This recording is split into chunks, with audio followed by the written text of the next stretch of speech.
Tila maraming humahadlang sa ombudsman bid ni Justice Secretary Boying Remulla.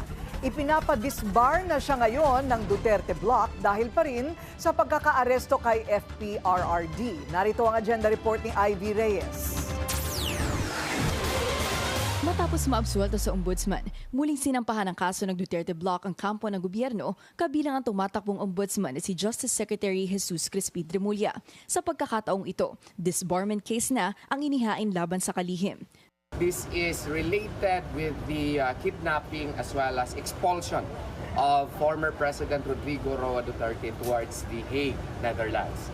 So in the light of the fact that the family has decided to file a disbarment complaint against these lawyers who happen to be high officials of the land, Acting Mayor Sebastian Z. Duterte decided to file it himself in behalf of the family. Bukod kay Remulla, pinapadisbar din sina Defense Secretary Gilberto Teodoro, Justice Undersecretary Nicholas Felix T. at Prosecutor General Richard Fadulion. Kasama rin sina Prosecutor Fadulion at Yusek T. sa mga sinampahan ng kaso ni Presidential Sister and Senator Amy Marcos dahil sa umunoy iligal na pagkakaaresto kay FPRRD. Kung dati, kidnapping ang terminong ginagamit ng Duterte allies, ngayon, tinawag ni Attorney Israelito Torion na expulsion patungong Netherlands ang nangyaring pagkakaaresto.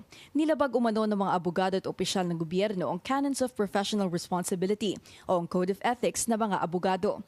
Si Davao City Acting Mayor Sebastian Baste Duterte ang petitioner ng latest case na ito. Si SOJ Remulla naman hindi na nagulat sa panibagong kasong isinampa ng Anyay Davao Group. This is not the first case he filed. He's been filing cases.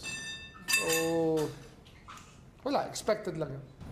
Opo. Sir, bakit niyo po nasabing expected? Kasi he lawyers for the Davao Group. Si Torion, iginiit na wala itong kinalaman sa ombudsman bid ni Remulla. Pero, will this block the application? Hopefully. kung pumalyaman ang application ni Remulla, kagagawan daw ito ng sarili niyang mga aksyon.